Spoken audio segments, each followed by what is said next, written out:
अस्सलाम वालेकुम। कैसे हैं आप सब? उम्मीद है कि आप सब खैरियत से होंगे और आपकी खैरियत नेक मतलूब चाहती हूँ। मैं भी आपकी दुआओं से बिल्कुल ठीक ठाक हूँ। हर कहावत के पीछे कोई ना कोई दिलचस्प कहानी होती है और कहावत के चंद अल्फाज वो बात बयान कर देते हैं जिसके लिए कई सफ़हात की ज़रूरत हो सकती है। हर कहावत इंसानी तजर्बात का निचोड़ पेश करती है और ये कहावतें जो हैं इनमें से बाज़ कहावतें बहुत ज़्यादा मशहूर हैं और बाज़ जानवर अपनी खुसूसियात के लिए मशहूर हैं। मिसाल के तौर पर शेर अपनी बहादुरी की वजह से मशहूर है। इसी तरह घोड़े की वफ़ादारी की मिसालें दी जाती हैं, तो वहीं लोमड़ी की चालाकी और बंदर की होशियारी की मिसालें दी जाती हैं। तो आज हम आपको जो एक कहावत कहानी सुनाएंगे वो है बंदर बांट, यानी किसी झगड़े में इंसाफ के बहाने अपना काम निकालना या अपना काम करना। तो चलिए आइए बगैर टाइम ज़ाया किए कहानी का आगाज़ करते हैं। एक दिन दो भूखी बिल्लियाँ किसी घर के बावर्ची खाने में दाखिल हुईं। खाने की तमाम चीज़ें अंदर बंद थीं। उन्हें कुछ खाने को ना मिला। एक प्लेट में रोटी का टुकड़ा रह गया था। एक बिल्ली उसे लेकर भागी, दूसरी उसके पीछे दौड़ी। आखिर दोनों में झगड़ा होने लगा। रोटी का टुकड़ा दोनों के बीच में रखा हुआ था और दोनों बिल्लियों की आंखें सुर्ख और बाल खड़े हो गए थे और दोनों एक दूसरे पर हमला करने के लिए तैयार थीं।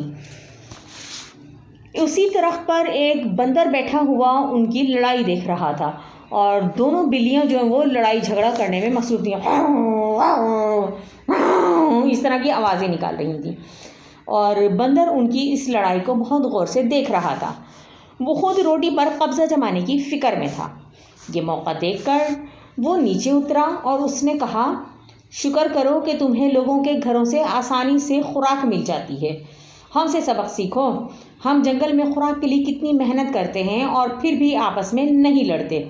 अगर तुम दोनों इसी तरह लड़ती रहीं तो कोई भी कुत्ता आकर तुम्हारी रोटी खा जाएगा और तुम दोनों को वो ज़ख्मी भी कर सकता है।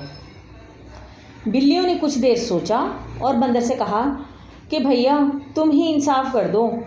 बंदर ने रोटी के दो टुकड़े किए और तराजू उठाकर उसके दोनों पलड़ों में एक एक टुकड़ा रख दिया।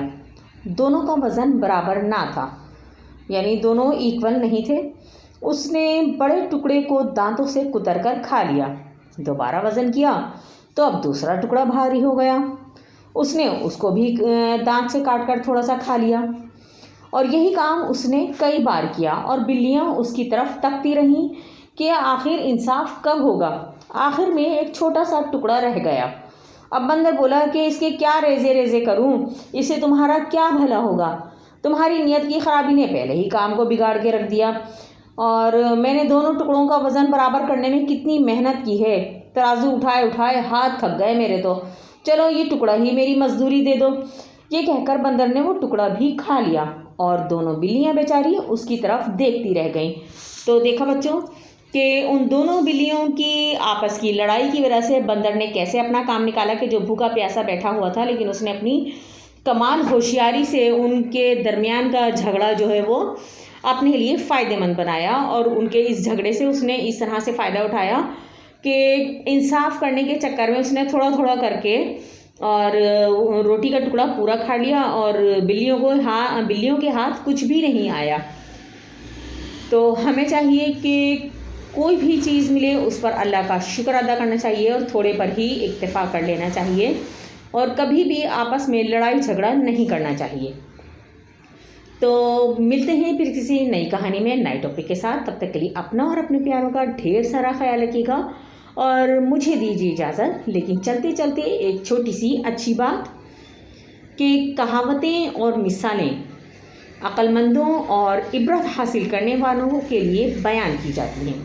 यानी कहावतें और मिसालें अक्लमंदों और इबरत हासिल करने वालों यानी उनसे सबक हासिल करने वालों के लिए बयान की जाती हैं, लेकिन नादानों को उनसे कोई फ़ायदा हासिल नहीं होता। मिलते हैं फिर किसी नई कहानी में नए टॉपिक के साथ। तब तक के लिए मुझे दीजिए इजाज़त। अल्लाह हाफ़िज़।